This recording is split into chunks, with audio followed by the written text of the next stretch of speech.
They can already hear my first guest.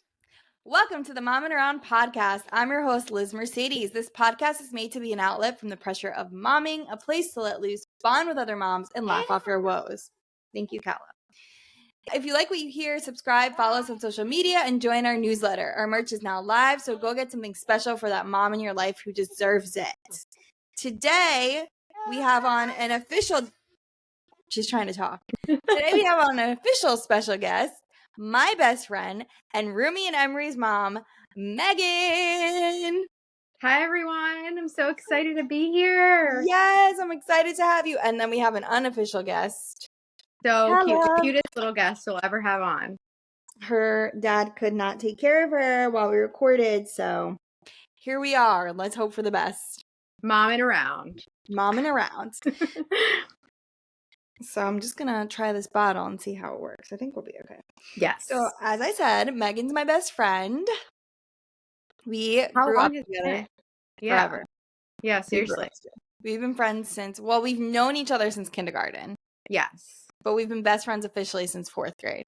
Correct. Which we'll get into. But first, before we get into it, where can everyone find you?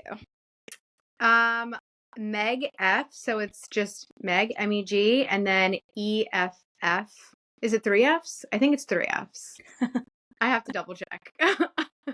On Instagram, right? It's Instagram and TikTok. Okay. Believe awesome.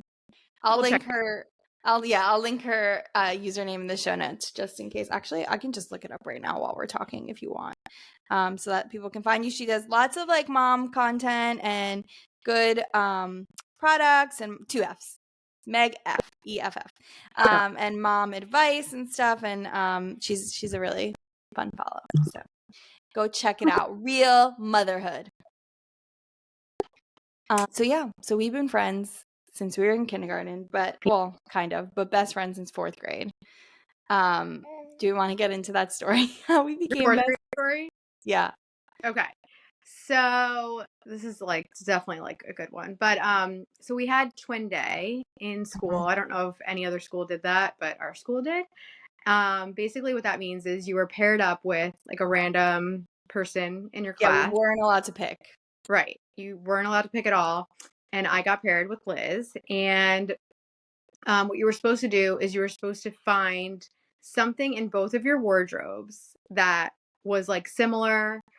So you could, quote unquote, twin that day. So we both went over each other's houses, or I think you went over mine. I can't remember. Yeah, I think I went over yours. Yeah. Yeah. And you were like, wait, I have this exact same outfit.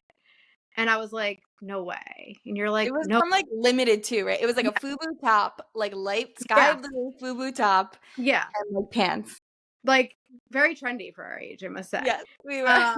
But why would we both have the same outfit? But we really did. And the rule in school was you cannot go out and buy an outfit. It's against the rules, whatever. So we were so excited we both had the outfit. Our moms were like, oh, that's so cute, whatever. So we go into school in our matching outfit, head to toe. And our teacher's like, you're disqualified. You guys got an outfit from the store. And we're like, no, we both had this outfit and we're so upset. So upset. And since then we've just been best friends. I don't know. Completely inseparable. Literally years of sleeping over each other's house every weekend or auntie's house. Mm-hmm. Or we even on weekdays, I feel like we had sleepovers a lot of the time. I mean, we were over each other's houses every day of the week, doing something, some sort of concoction, whether it was singing karaoke or baking 24 cupcakes. Yeah, we liked cooking at a very young age, and we couldn't be honest, if YouTube was a thing when we were in 4th grade, we would have done it because we would have these cooking shows. Literally, of just the 2 of us. Yeah. On baking, we were on the cooking channel or something. We did a lot of rambunctious things. We were very creative. We were yeah. Even with the karaoke machine, we would have performances. Yeah.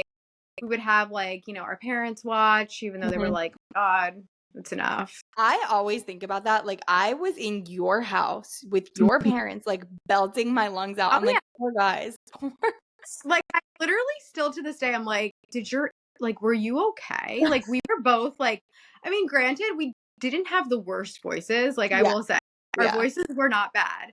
However, we would belt like Christina Aguilera. Like, we all know her very well. Like, Well, she you had had the very, karaoke machine was that Jessica Simpson song that was literally just screaming the whole time.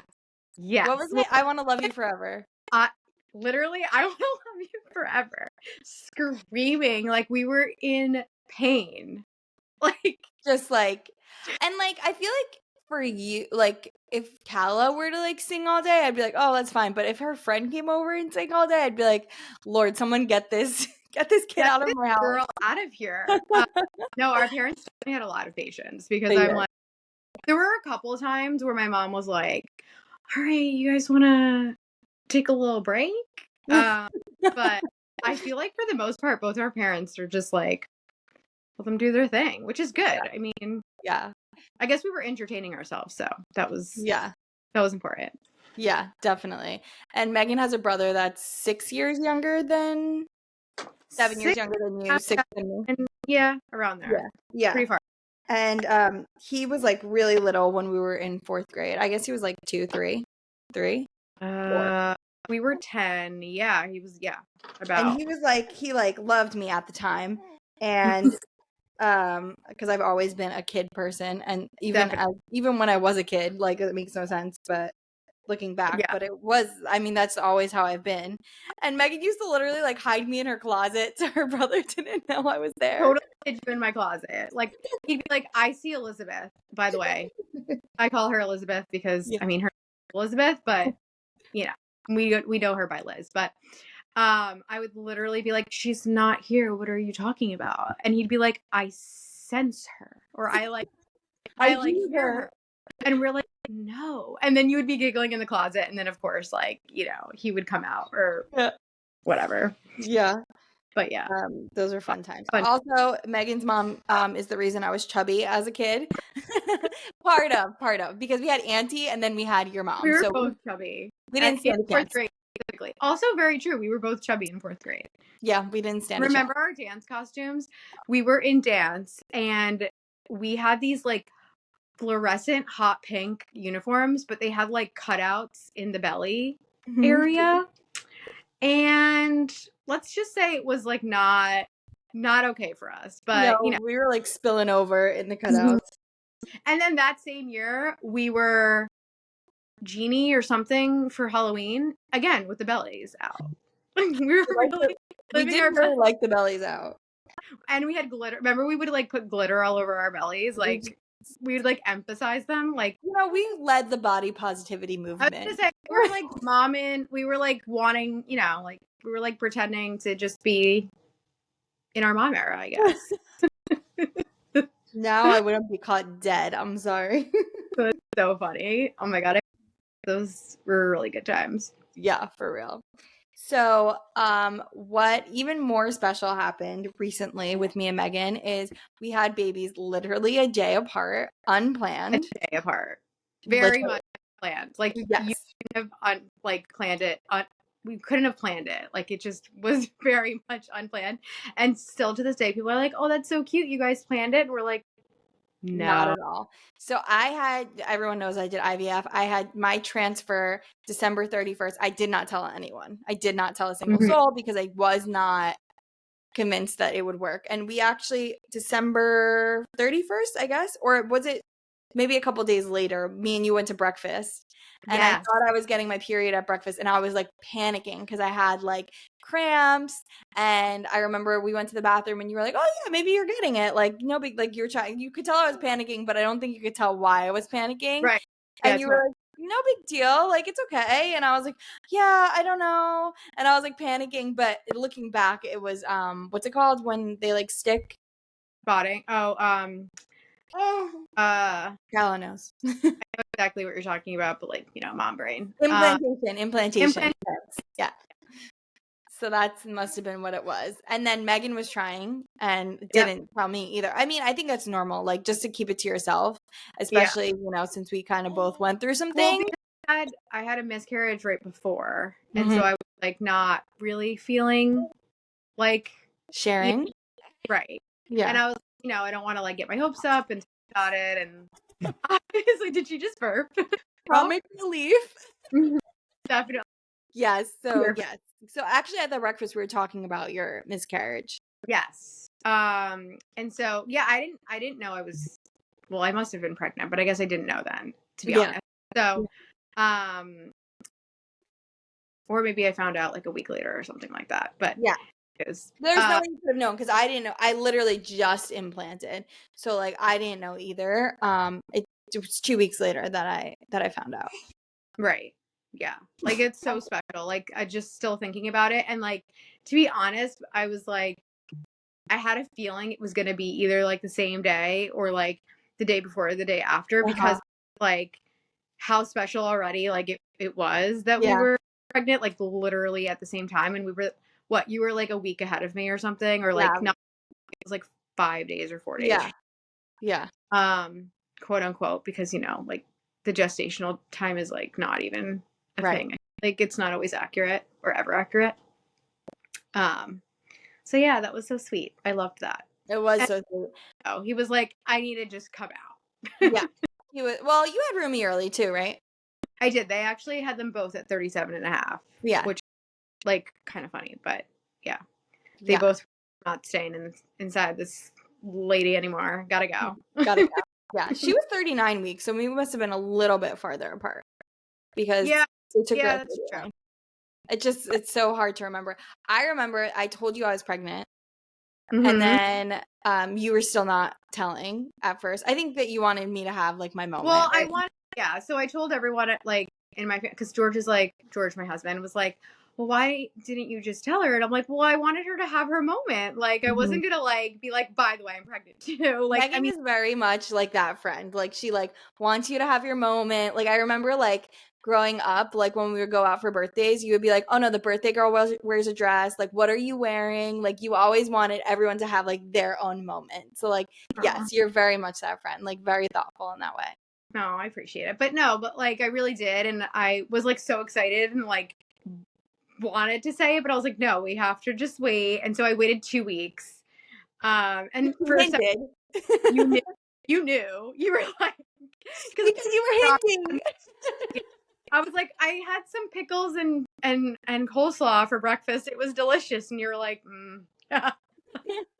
I'm like, but I didn't want to call you out on it, especially after the miscarriage, because I yeah, didn't know if you were like ready and like it's like, it's sensitive at that point, like after something like that happens. totally. I So I knew you knew too, but I was like, I'm still gonna like just, wait a little bit. And but yeah, it was yeah, just, it was like when you gave me that call, I was very much in shock, because I was like, I knew you guys obviously have been trying for so long, and IVF and IUI and all the stuff. And I yeah, was like, she never said she was like implanting, like yeah, you didn't tell anyone. So I feel like you're just very open in the sense where you just would yeah, tell me yeah, or anyone that you're close to that you're doing it. But like, I totally get why you didn't. yeah. Um, Because she was our only embryo, so the stakes were like really high, and I just knew like I would need a minute to like recover from it if it didn't work. I wasn't expecting it to work, but here we are.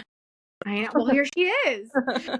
The miracle baby. I mean, I tell everybody the story where it's like, because it takes what, like 2 embryos to make a baby Usually.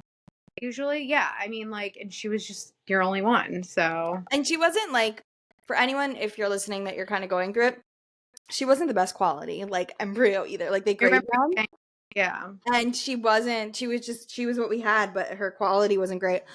And she's totally fine. Like she's developmentally fine. Like she's doing good. She's happy. She's eating. She's healthy. So just, if you That's all are that out matters. there, yeah, and you don't have like a great quality embryo, it could happen. Like it could work. Um, and then you went into labor before me. You were like probably like a week and a half like after me, and like due date wise. But you went into labor the day before me. I remember you were like, "I'm gonna hold," because I was scheduled for induction, and you were Right. like, "I'm gonna hold him in." I'm like, Megan. Because I was like, my mucus plug had been coming out for like an entire week. Like it was disturbing. Like I was like, is it going to happen today? Is it going to happen? Um, Story that we could maybe talk about or save it for another time, but I basically peed my pants in public, and thought that my water broke. So there's So my water did not break. I peed my pants in public. So yeah. So See how you could mistake that for it though, because when your water breaks, it very much feels like you peed your pants. totally. But Yeah. like also like when your water breaks, it just comes out, and like that's what happened to me. Like just came out. And like I had to go to the hospital and everything just to like check to see if it actually broke, which in fact it did not. So yeah, you can imagine like it was a week of just me being like, is today the day? Is today the day? Mhm. And I was trying to like hold off a little bit. Like I'd be like, no, it's fine. Like I was having contractions. Remember, I was having contractions like Yeah. every I'd be like, it's fine. But yeah, no, we tried to hold off, but it was the night that you were getting induced that You came. had him the night that I got induced. Yeah. Yeah. So we were in the hospital on the same day. Yeah. Obviously not in the same hospital in two different Right. states, but we were in the hospital. In fact, well, you weren't in the hospital, but you know, Same birthing thing. center, hospital, same. At the same on the same day. Yep. So yeah, close enough. They're like, what time was he born? He was born at oh my god, I'm blanking because I have two kids. So 9:13, 7 pounds 9 ounces, and he was born at 4. Was it 4:13? I can't remember. PM. Yeah, it was PM. So they're like 24 hours apart. 3. Was it 3? I can't remember. Oh my god, this is He's horrible. 40. Horrible mom. I can't remember what time he was born. You're good. She's 340, so they were like 24-ish hours apart. Yeah, not even a full. I don't think a full 24 hours. Yeah. Yeah. If it was 4, yeah, no. This is fun. This video, these cut up reels are gonna be so fun of me just like pushing her from like place to place, trying to keep her happy. But it is what it is. That's why we're momming around. Yeah. So then I went into labor. You actually didn't share your labor details with me because of what happened. Do you want to share? Yeah, sure. Yeah, and that was the thing, like, you kept asking, like, how was it? Like, how'd it go? And I just kept saying, like, it was great, but, like, I'll just share the rest with you later because it was traumatic. And obviously, this being your first child, this being my second, like, I didn't want to, freak you out. Because obviously, like, some people like to hear trauma stories, some people like to hear positive stories. I'm the kind of person that like doesn't want to hear any negative that happened, because then that's all I'll think about, and so I just didn't want to put that into like your headspace time. So like I said, Megan is very considerate. I try. So yeah, so I mean, labor was really fast the second time around. It was less than 4 hours. It was very intense. So the pain was much more intense than it was with my first child. But it was quicker, which is good. Labor was great. He came out and I was like ready to go. Cause when you're at a birthing center, basically like can be discharged 2 hours after. So I was like ready to go. I took a shower. I was like, all right. Like they were like, wait, you're bleeding a lot, so you're just gonna have to like sit down for a little bit. And I was like, oh no, it's fine. Like, bleeding is normal after you birth. So I was like, fine, like I'm just bleeding a little bit more. Like it's my second kid, maybe. I don't know. So then I started feeling like really queasy and like unwell. And I'm like, like maybe just like losing a little bit more blood than normal. And the staff was just really amazing where I like told them prior to that like I am a very like anxious, nervous person. So like I don't want to hear if there's something bad that happens. Like if something's happening, like just kind of like make it so that it's like blown over, but like you're taking care of the situation. But like unless it's like severe, like really bad. So they were kind of like, massaging. Okay, well, we just have to keep checking you. And it was much more severe than I actually knew of until after. Look, you're gonna have to go to the hospital if we don't administer like some type of medication. Because I didn't want anything, right? Because I was like, no, fine, I feel fine. And then I started feeling queasy. They gave me laughing gas. They gave me this like anti-nausea like medication. I forget the name of it, but I think you'd had it too. Oh, I know what you're talking about, but I can't think of it. Yes, Christina introduced it to me, and it is a lifesaver. Yeah, like it was amazing because it just like kind of like relaxes you a little bit, and like again, like anti-nausea. So if you're nauseous, it takes away your nausea. So I was really nauseous. It kind of took that away, and then but my bleeding just like wouldn't stop. So I had a lot of blood clots. And it's pretty common in your second, third, fourth, whatever child apparently that I didn't know of. But so basically they had to like push down on my stomach to get all of the clots out. They gave it like a couple of hours. They were still like, I was still clotting. And after they, pressed on my stomach and, pushed out some more, there was still a couple left inside. So they had to like physically, this is like the worst of it all. I say that this is literally worse than labor because it actually was more painful than actually. Sounds crazy, but it was. They had to like literally with their hands go inside of me and like scrape out the rest of the clots because if you guys aren't aware, like it is deadly if you don't take away the clots, like you could die. So like obviously it was important that they do that, or else I had to get rushed to the hospital for them to like do that there. So luckily I had a midwife that also practiced in the hospital, so she was very much like knew exactly what they would do anyway there. So she kind of did all that for me. I was very nervous about it. I like, screamed a little bit here and there because it was very painful, but she did get everything out, thankfully. I did clot a little bit more afterwards, but I was able to leave like 4-ish hours after birth, which was good.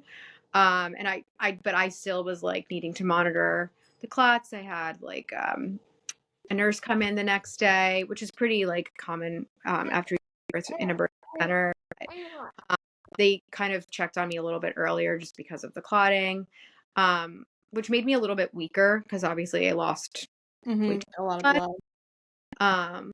But yeah, I mean, other than that, everything was good. It was just a little bit of like a scary situation because I didn't realize the severity of it until after the fact, which is good for me and my personality, to be honest, because if I realized it while it was all happening, I think worse turnout, in my opinion.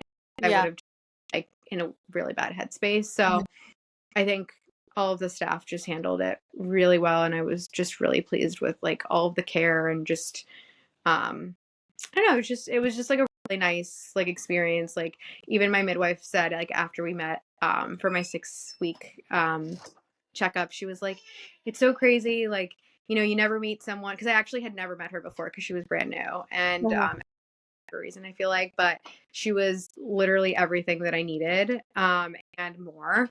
And she was like, it's crazy how like you meet a stranger and you trust them like with everything in you, and like you did that with me, and like it was so sad. It was like so beautiful at the end. But she was just she was like really, really great, and I'm just for that. So. Yeah. I love that. I really do think everything happens for a reason, and people are placed in your life for a reason, and she was there for a reason for sure. Yeah. And I remember being like, I don't want her because I don't know her. So bad time because I was like, I there's a specific that I'm like obsessed with, and like we bonded and like love her. And it was really funny because they kept saying she's coming. I think again to just like ease the load off of me, and they're like, she's coming, don't worry. And obviously she didn't come, but like I said, like I was just so pleased with her. So with the new midwife. So but yeah. Everything turned out great though, and I think you could always flip, a situation to a positive at the end of the day, which is what I always like to see. Like what I see with this like second birth is still like a positive at the end of the day because of like how everything kind of turned out in the end. So I don't like to like scare people from like, giving birth, and I know birth stories like can be traumatic and can be scary and all of that, but I just like to, everyone has their own experiences, and it's just how you kind of look at it at the end of the day. So then I had my baby the next day, Calla. So we have Emery and Calla, the twins, we like to call them. They're totally twins, like even though they're not. Even our pregnancy symptoms were so similar. Mm-hmm. And Which is just like the way they act, I don't know if it's because they're in the same like phase or month or whatever, but like every time I text you or you text me about something, they're doing the exact same thing. they're literally doing the same things. They're in the same phases, I feel like. Right now we are super clingy. They're both pretty clingy. Yes, definitely. And Personality, I feel like too, with like their clinginess and stuff. I can't wait for them to meet. I know, same. That's gonna be fun. Okay. So for people listening, they probably are like, why haven't they met yet? Oh yeah. So So, yeah, go ahead. You can say oh it. no. So I moved to Texas, and Megan's my best friend from New Jersey, and Megan didn't move, because people don't just move together. So Megan's in New Jersey and I'm in Texas. I'm right outside of Austin. So I got into my birth story a lot, but I kind of want to talk about how it's been huh? You're talking about her. She wants to She talk. wants to be a part of the conversation. How it's been super special that we kind of we went through the sleepless nights together, and we were texting each other through the sleepless nights, and we kind of are, like we said, they kind of are going through the same phases, so we're going through everything. So we're going through everything together, which is so special, I think, because how often do you get to go through specifically everything, even though it's your, which actually I think works out better for me, that it's your second and my first, because you're like, oh, this will be over in this long, this is what happened last time, or this is way harder this time, and so it's not the same with every baby, and I had a lot of trouble with breastfeeding, and even though you specifically don't have a ton of trouble with breastfeeding, you gave me a lot of good advice and kind of talked me through it, which is really, it's been really special and really nice to kind of go through everything together, even though we're so far apart. We still have very much been going through everything together. Definitely. I love that too. I think it's so special, and it just layers on to our layers of friendship, and how it's just, even though you're so many miles away, we're still feel like we're the next door still. Because by the way, we used to live three houses down from each other, which Literally, that was a fun period of my life. Yeah. And then when I moved, we were a couple blocks away. Yeah. But then that was COVID too, so it was a little different. Yeah. Weird times. Yeah, and you were pregnant, and there was a lot going on. Yeah. But when we lived literally a few houses away, we were super young, just married. I wasn't even married for a little bit, and we would just kind of pop over each other's houses all the time. Literally run over. Yeah. I am here. Yeah. It was being a kid again. It really was. It was literally just unsupervised. You're like, coming over. It was the first time that both of us lived alone too. Yes. So when I think about it, it really felt like we were just in fourth grade again, or in grammar school, just hanging out, but adults. Yeah. We're kind of kids, so we have a good. We are. We definitely are. Totally. And being a mom can be really, especially in the early days, really isolating. And so I think that that made it even more special. It's not we would have specifically been hanging out at during this time, because you kind of are just so all consumed with the baby, but being able to know that you were there and just kind of going through the same thing and walking through the same phase has been so special. I completely agree with that. And it's exactly like you said, it's not the first month you're going to be out and about, at each other's houses. So it's it still felt like you were close to me, even though we weren't. Yeah. Still to this day, we don't even say hi when we text. We just are this is how, or what's going on? Or so. Right. And there's also we have such an understanding, there's no hesitation about when to text. You're up at 2 a.m, you're texting me at 2 a.m. Yeah. I'm up at 4, I'm texting you at 4, Yeah. and replying at 4, and it's totally fine. We're yeah, absolutely. Totally fine, whenever. Sometimes don't text for a while. And then I'm back. Same with you. So it's Yeah. You know, Or like sometimes like one of us will text and the other person looks at it like 4 days later when they go to like text us about something and then they're like, oh my God, I didn't see this. I'm sorry. Replies to that and then goes into the thought that they need it. And we're like, yeah, of course. big text. Yeah. Yeah. Totally. That's the thing. I feel like just when you're busy and crazy and just a lot going on. Yeah. But like it's easy to like lose sight of that when like you don't have a baby attached to you. Yeah. And like especially when like they're more like Rumi's at an age where she's like a little more independent. So like Totally. you have your hands to yourself. So it's like you can easily forget about that like stage. But like because we're both like in the thick of it, we're like, no, I totally get it. Like I looked at it, they started crying, and I was like, okay, gotta figure this out first. Yep.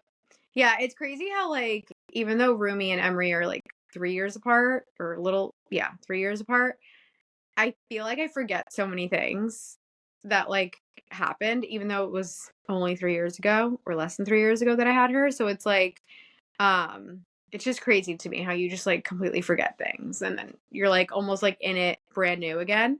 Yeah. So I feel like the things that we've been going through, I'm like, feels brand new. And again, like you said before, every baby's different. So like he's completely opposite of her. So Mm-hmm. like experienced a baby like this. So again, it just feels like we're going through the same stage like together. Mm-hmm. It's nice, even though it's technically my second baby, but it's a different baby. So Yeah. it's No, but it's so, been like, and the other thing is like so Megan started trying for Rumi before I was ready to start trying for a baby. And then we started trying a couple months before Rumi was born. And then it mhm. took us 3 years to get, more than 3 years to get pregnant. And so like the fact that like we both were pregnant at the same time again, like, well, you again, me, like for the Right. first time, like it was a total fluke. Like we weren't Definitely. really talking about it, and like the first time we wouldn't have been pregnant together because I wasn't ready yet. Hmm. And so like it's so like I feel like everyone's always like you look back and like God's plans and like whatever, and you know when you're going through infertility it's like absolutely not, like you do not feel that way. But Right. like now I'm looking back and I'm like, no, this all makes sense, like this is how Yeah. this was supposed to Like it happen. was happen like this. Yeah. Totally. And if I didn't have the miscarriage, then like we would like I wouldn't have had Emery, you know, and I Hmm. wouldn't have had babies at the same time. So Hmm. like so Yeah. Yeah. which I So never really which is nice. yeah. Yeah, it's a nice little spin on things because like Yeah. obviously like that whole chapter of my life is very heartbreaking, and like I mean I always go back to it when I think about how strong like I've been, you know. And I'm sure like same for you. It's just, you know, heartbreaking like having a miscarriage and going through that, but like to have like a silver lining is just like so beautiful because like I can yeah. imagine.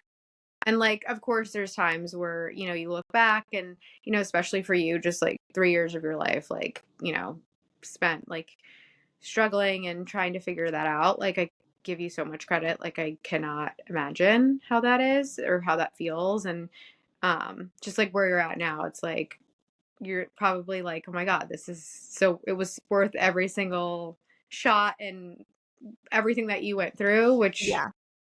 and um, it's just so nice to just finally be here. And I remember like when you were going through your, you know, your journey, you know, trying to get pregnant, like I was always like in my mind, like, I know she's gonna have like her own child. Like I know it's gonna happen. I just like obviously no one knew when and Mhm. obviously in the moment you're like, it's never gonna happen because you've been trying for so long. And I could Right. imagine how And I frustrating. had like the worst case scenario at like pretty much every turn. Like it was like they were like we don't know why this is happening, but yeah, it's the worst case scenario basically. And you know, and then we ended up with one embryo and they were like, "Well, you need two to implant." And I'm like, "I'm not doing egg retrieval again. It's just one or it's nothing." And I was like I said like before, like I was bracing myself. Like I was prepared for it not to work. And so I was like I got to a point where I was just like I was apathetic towards the whole thing. Like I wasn't even like negative. Like I was just kind of like it's probably not going to happen for me. You know, it wasn't like, I mean, obviously underlying it was very sad, but like I was just kind of like, it is what it is, you know, at that point. Right. Yeah. So, but you made it. And I mean, I know it was definitely a struggle. It was, you know, definitely been there with you in conversations, and just I know it was a lot on you and Nick too, and just took a toll on a lot of things. But yeah, so where it brought you guys, though, now you Calla. Yeah. And again, like everything happened for a reason. Yeah, exactly. And It's so fun also flipping it so that it's a little bit more of a happy conversation. Yeah. But it's so funny that both our daughters are spitting image twins. Literally. So funny. She's literally my twin, which is like I think I talked about this on the first podcast, but it's like the weirdest thing, like looking at her and being like, oh, that's my face. Yeah. Rumi, I was telling you this before, and but she didn't look like me when she was little, like a newborn, but like funny because people are like, it's literally like what Literally. you look. Yeah. Really weird, but. Do you think Emery looks like George? Yes. Okay. Yes. So he looks like my grandpa on my dad's side. But if you look at a baby picture of George, which he only has baby pictures of when he's like 6 months ish plus, it's definitely his twin. So I don't know if that's going to change or not, because Rumi looked like George's sister when she was born up until like, I want to say 6-ish months. So I don't know. He's losing his hair now though. So. Oh, yeah, officially. But like, is it like as bad as hers? Like she's bald. Like he still has hair. So he's like, it's getting to the stage. So the back, it's really funny because the front of his head is just like long, and the back of his head is like bald, like all does kind of. But the front is just like stringy and like long. I'm like, wow, this is a really cool look for you. I've been giving her formula since day like 4. So like, or 5. So like, I feel like that's the other thing. Like I ripped the Band-Aid off like nice and early. And so like, I don't have, like, I'm just like, whenever she needs to have more formula, like it is what it is. You know what I mean? Like there's no like fear around it at this point, but I feel like if I had enough milk, then it'd be like, well, I gotta like keep giving her like all milk. You know what I mean? That's how I felt like the first time around. And that's why I exclusively pumped, because Rumi did not like to breastfeed.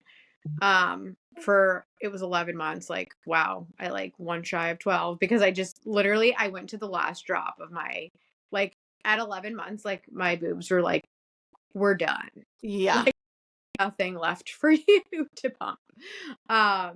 But it was like I just felt like weirdly guilty, but why? Like there's literally no guilt. I feel guilty too, and I don't know why. Like I don't know. And I'm like, my mom's like, I feel like you're just looking for an excuse to stop. And I'm like, I'm really not. Like I'm complaining because like it really just does suck, like exclusively pumping, but it's like where I put myself. But like I want to get her to 6 months, and I still feel guilty like stopping at 6 months.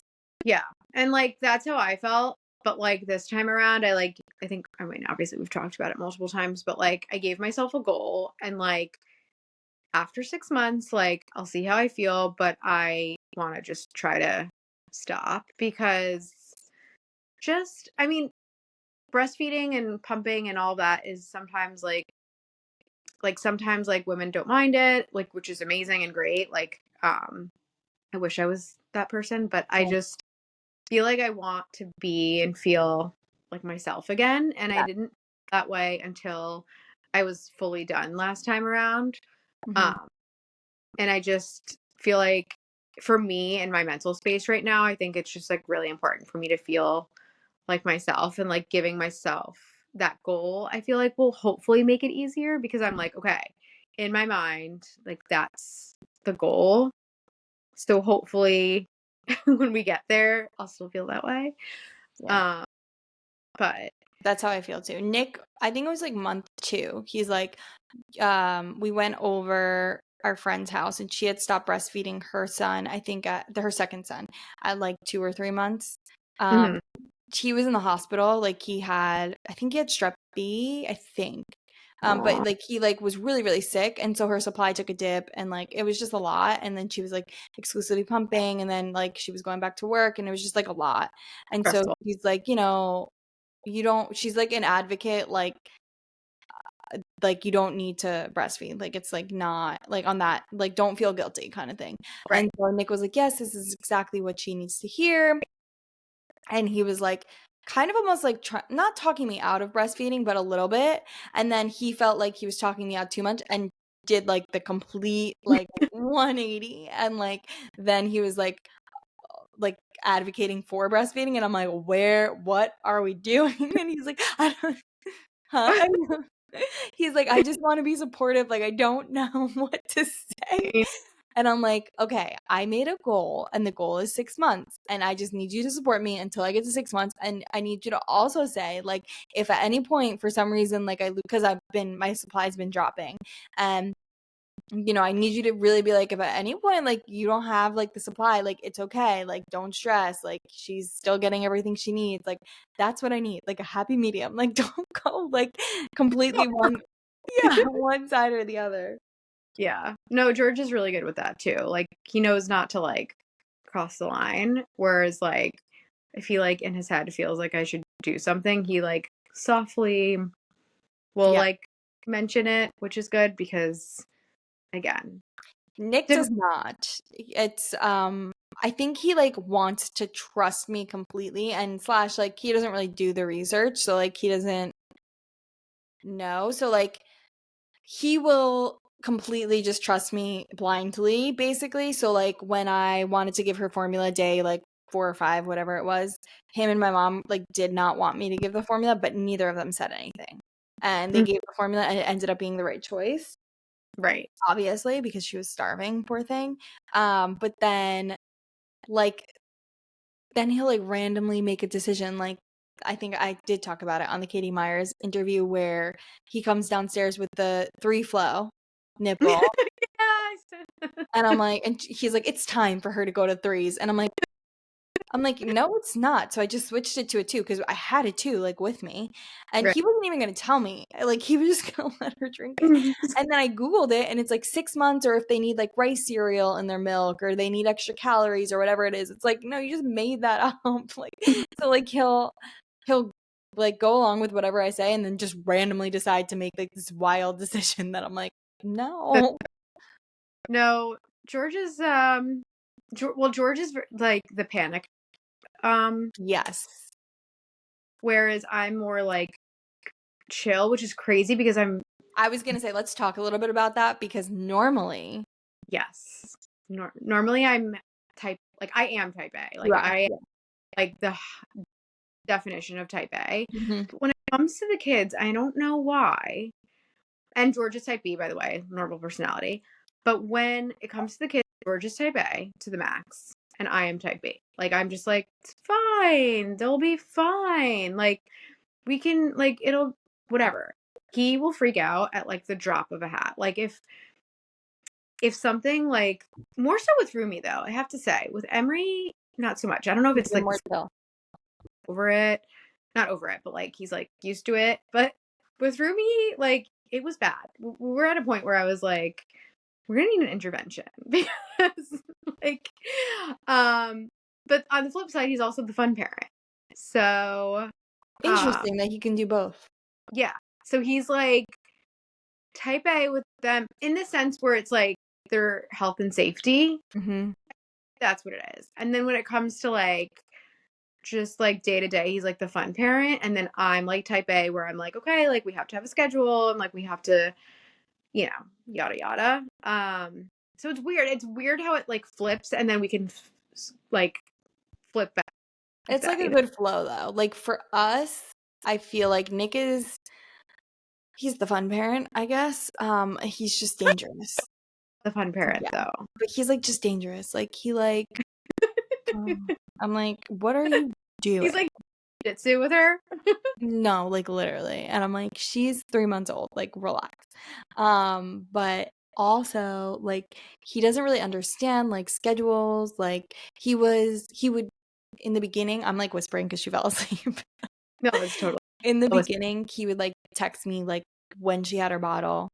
And then I kept telling my mom was with us for 2 months. For the listeners, obviously, you know that. I kept telling my mom and him, like, text me when her nap is, or like when she falls asleep, because I need to start understanding her nap schedules. right. and like they weren't doing it, and I'm like, you guys, like I just need to know when her like wake window is, because like I need to understand like why she's like melting down and stuff, and they like wouldn't do it. And like Mhm. even when he's home, like so this week he's like working from home, the schedule gets so thrown off, like not that she's on a schedule at all, but I'm saying like I don't know like when she ate or like when she slept, because he'll just like decide like, oh, like it's time for her to sleep, and like I'm like, no, like she wants floor time, like she gets bored now at this age, like there's more than just like you need to change her and feed her, like that's not it. And yeah, so like I don't know, like I feel like I just like not worry about everything, but I have more of like a understanding of like what she needs, yes, of like what Yeah, she needs. And in her schedule, which I get. yeah, Because George does the same thing. So we have an app also, which I know you do too. And I only track his feedings because with Rumi, I used to track my like how many ounces I had. I'm not doing that 'cause just I started doing it. I needed to do it. Like, and especially because like now I switched over to Huckleberry and they have like charts, and the charts are just like, ugh, they like, you're I, like, wow, like you could just see everything. I can totally see that being like super cool. I just don't have the headspace to put my like I don't want to freak myself out yeah, basically with the podcast. So I'm like, I have what I have. Like I'm thankful, grateful, whatever.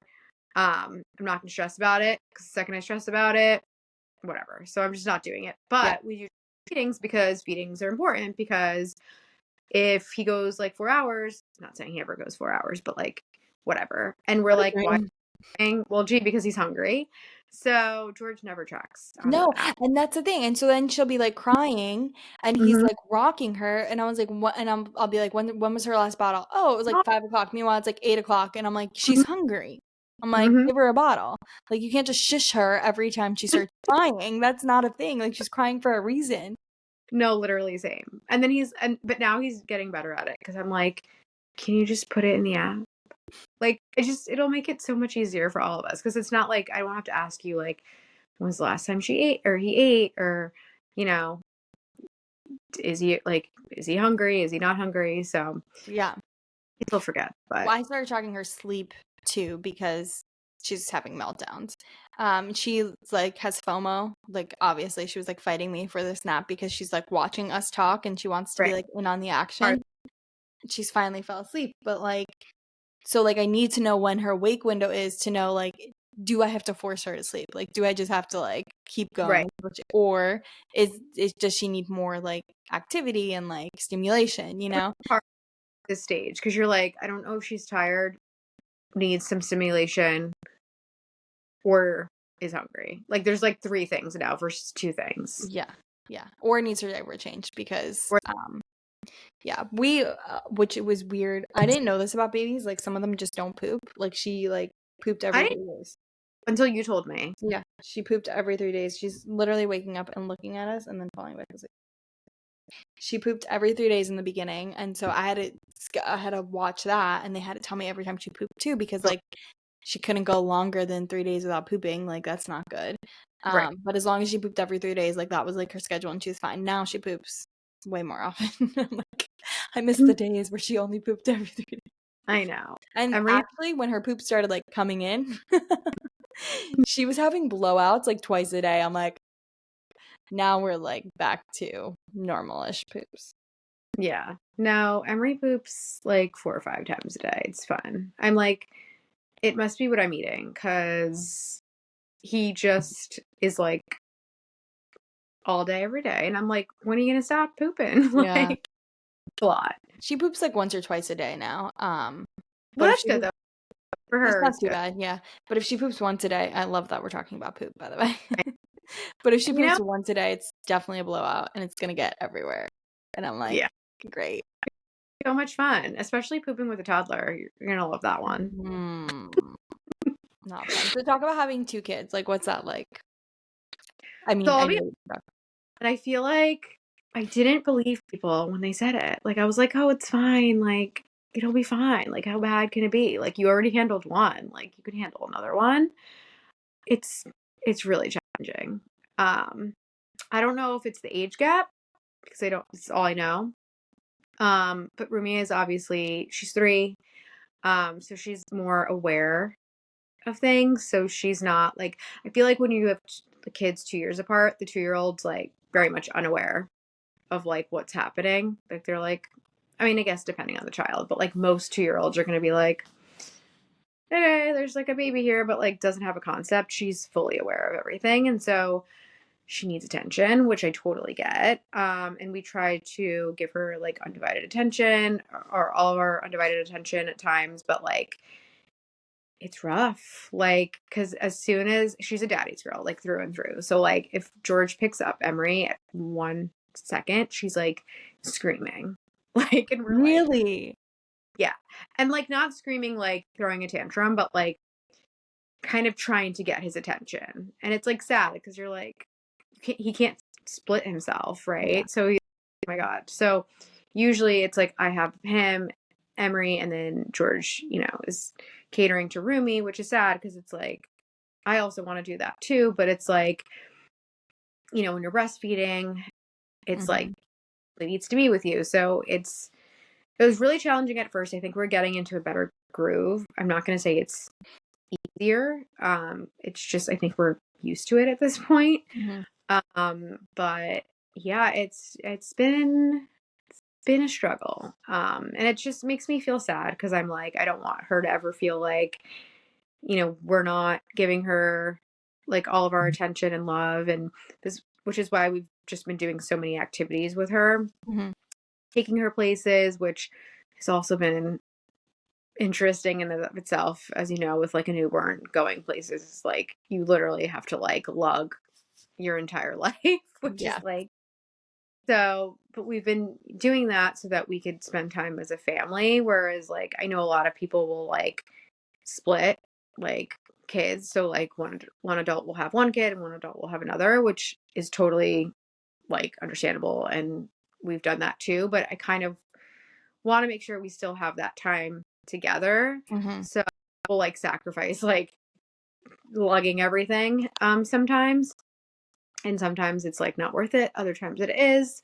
But yeah, it's definitely been a struggle, but I think with time it just gets easier. And that's what people have been telling me too. Just like give it more time. Like some, people get adjusted quicker than others, which is normal. But yeah, I'm like, I can't imagine having more than two because what happens when you have a third and a fourth? Like, how do you split yourself? I just know, like how. Well, at that point, Rumi will be older too, so she'll be more of like a help.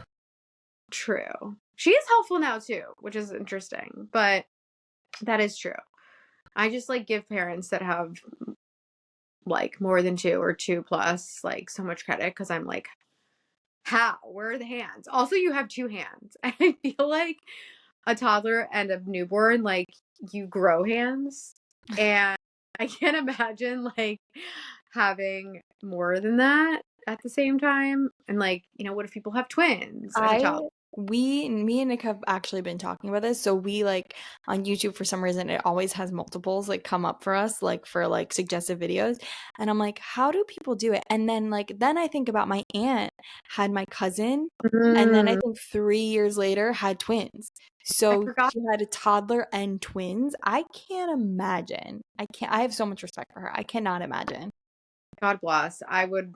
I don't know. I don't know. You would need like a built-in nanny, like Totally 4/7, 20, like all day, every day. But and even then, I'm like, how? Because just like the thought of my house being, well, with the OCD and stuff, like it's just gotten worse for me. So I'm do like, you want to talk about that a little bit? yeah. So I had OCD tendencies like prior to pregnancy. But it was never like full blown until I had Rumi. I would like organize the refrigerator. Like now it's on even a much like higher level where like toys trigger me, like just mess in general, laundry. The weirdest thing is laundry. I think you talked to me about the laundry too. Like laundry affects you. Like I don't know what it is about the laundry, but if I know I have to do the laundry, it's like so heightened where like all I could think about is doing the laundry. And I can't, it's like fixation where like I can't think about anything else.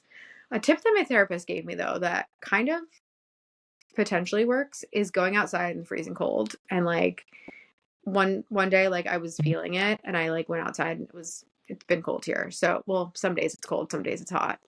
Or not hot, but like, you know, warmer.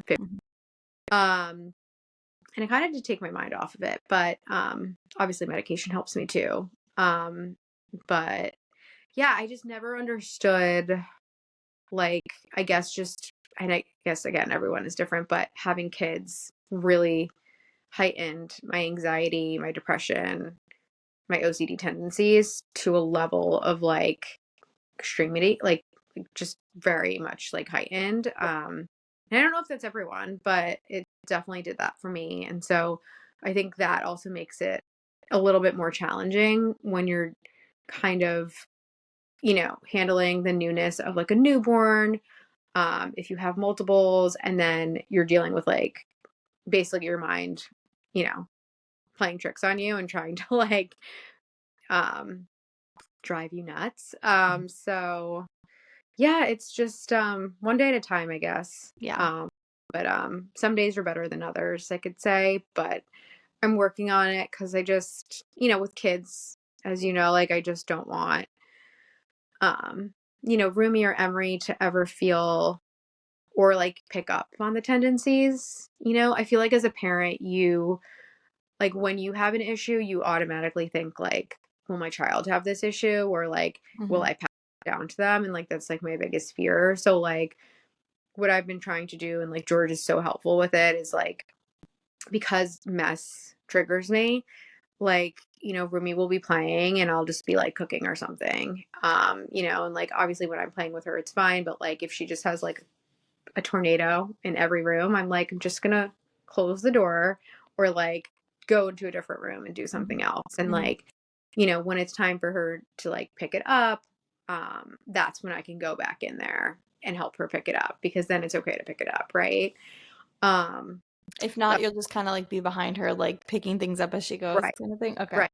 So like I don't want to like I used to do that and like I just realized that that's not, you know, it's not it's I mean, if you do it, it's okay. But like it's you know, it's just showing them that like you need to like be like cleaning up and like you have to like do it right away. And like I don't want her to ever feel like she can't play or be a kid. Right. Like she's not allowed to kind of like explore and make a mess Right, and kind of thing. Yeah. right. Like I don't want that for her. And so like I said, George has just been really helpful in like making me aware of like when I'm in those moments because a lot of time I get tunnel vision, right? Where I'm like, I don't even realize if I'm doing something because I'm like, basically like it's alleviating my OCD when I do those things, right? But then it's harming potentially her, right? For me, it's like being self aware, and I'm not always self aware. And so, like, when George is like, you're doing it or it's happening, you know, it's like, go into that room. And, like, you know, that's been helpful because it's like, you're not always aware of what you're doing, Right. right? Um, so that's just been very eye opening for me because, you know, when you have, you know, anxiety and depression, like for yourself, like, you know, you're like, oh, I'll just deal with it. Right. You know, but when you have children, you know, now you think, okay, is this affecting them?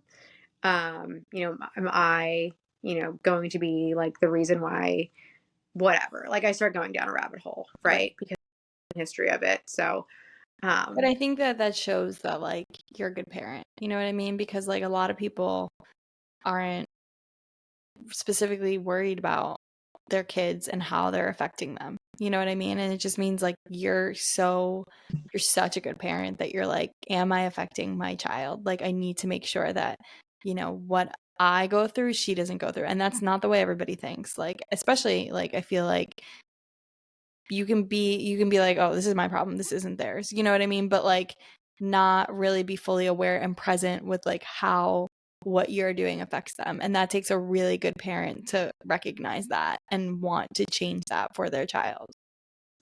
I appreciate that, but I don't feel like that all the time. I feel Of course. like, and it's like, and I have a lot of faults too. And I feel like I heard this somewhere, but it's like the millennial parent tries to gentle parent and then they like lose their shit and then they apologize profusely. And that happens too, Of course.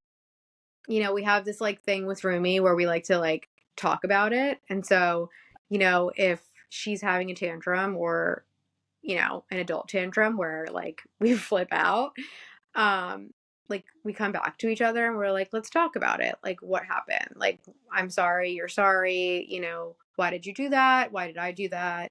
Um, it's crazy because sometimes we treat her like an adult and I like feel so bad because like she really acts like an adult sometimes. And I'm like, how does this child at 3 years old have so much awareness? That's good though. But yeah, it's just like, it's okay to lose your shit because you're gonna lose your shit. Like, that's just. And I think that like the way you guys are setting her up, right, to like talk about it is good too, because like she's not in an environment that's so sheltered, right? Where like if someone loses their shit on her later on in life, which happens, she's not going to be like, oh my God, I've never dealt with this. I don't know what to do. Like she has the tools now to be like, hey, want to talk about it and like kind of deal with it in a healthy way. You know what I mean? And so I don't think that, my mom always said this, like and I don't want, I mean, they were not healthy, but I didn't want to hide my fighting with your dad because like I wanted you to know that like you could fight with someone at the end, at the end of the day, everything's still gonna be okay. And I think that was like really, again, they didn't do it in the best way, but I think that like knowing that like a relationship could still last, is important. And like so giving her the tools of like, yeah, like you could lose your shit on someone and like it's just part of like you're navigating your emotions and that's okay as long as you know come back together and like figure things out in a healthy way. Totally. I feel like we could be therapists. Like, this session for the week. Should I pay you? How much? A copay? Like, literally. This is what I talk to my therapist about. So that's how I feel today is going. This is good. It's I'm good. glad. I'm glad. About it with adults too. Yes. Because then you don't feel as like isolated or like alone almost because Yes. these are all just like real life Yeah. situations and you can try to be the best version of yourself, but that's just not going to happen every day. It's just No. not. And you also have to think like no matter how unique you are, there are going to be people and personalities out there that are going to be your worst traits. And your kids are going to come upon those people, whether it's a boss or maybe like a relationship where like they're going to have to deal with some traits that you're not so proud of. And if you give them the tools to deal with those traits, like now, like they'll have that for the rest of their life. Totally. I think that's so. Yes. Okay. So I know we need to wrap up, but let me just do one more question before we Yeah. go, and then we can talk for literally 4 hours. So like we'll definitely have to have you back on. So I just like to end or just ask my guests this question. What's been your favorite phase? Obviously with Rumi, she's a little older, so you've been through a lot of phases. So what's been your favorite phase so far, like age or? Honestly, my favorite phase, even though it's the hardest phase, people think I'm crazy for saying this, is the newborn stage. Really? And it's like the first, and it's when I say newborn, I mean like the first 2 weeks. And Really? the reason, and like there's just something about the bond of like a mother and a child that like, as you know, like you just cannot take that. Like from like them coming, from your womb to like your chest and like just them needing you. Mhm. I think it's like the fact they literally can't live without you at that point. Mhm. And it's like all they want is to be nestled under you and like all they want is cuddles and just like even like at 2 o'clock in the morning, it's like they need you. Yeah. And I think that's so special. And you can literally never get that with Yeah. any other stage. Well, there's other stages that they need you and they want you, but like, It's like completely you at that point. it's just special. And it's like, in the middle of the night, it's literally just you and them, right? Like, Yeah. it's just so And I think back too, it's like the newborn stage is basically over with Emery, and I'm like, Yeah. sad. But yeah, that's It been goes my so fast too. favorite. It's so fast. If you ask my husband, he'll say his favorite stage is like Roomy right now. That's I like like, that stage too. yeah, because he likes the intro. I do too. Like their little personality, and like there's so many great stages, but for sure the newborn stage. People think I'm crazy, but it's definitely my favorite. Yeah, I mean, to each their own. Totally. Well, thank you so much for coming on today. This was Thank you. so fun. Thank you for dealing with Kala, wanting to be a part Oh my, of our not at all. conversation. Definitely have to have you on again because literally we could talk for 4 hours and there's just so much we could talk about. Totally. Is there anything else you would like to add before we wrap up? I think that's it. No, thank you for having me. And yeah, just I think keep doing what you're doing. I think it's so important to just talk about motherhood and just mommin, because it's rough and it's also fun. So there's a lot of just topics and conversations that you can have and talk to every mom can relate to. And I think it's so important to talk about because a lot of things people keep to themselves or they don't talk about it and they're ashamed of it or whatever it is. And I think it's important to just talk about it. Yeah, definitely. So I love this and Definitely. I'm just really excited for all the great things to come. Thank you. One more time, where can everyone find you? You can find me on TikTok or Instagram. Instagram I'm primarily on and it's Meg F. Two F. And it's, yep, so EGEFF. Yes. And that's a wrap for today's episode of Mommin' Around. A huge thank you to our incredible guest for sharing insights and all those fantastic mom moments.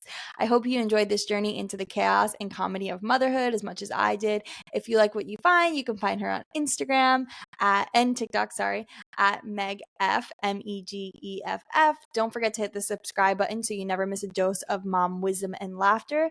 And of course, if you love what you heard, leave us a review on Spotify. Your feedback means the world to us. Connect with us on Instagram and let's keep the conversation going. And last but not least, our merch is out, so go grab a sweatshirt to be a part of the mom club. I love it. Thanks so much. See you next Thursday, guys. Thank you.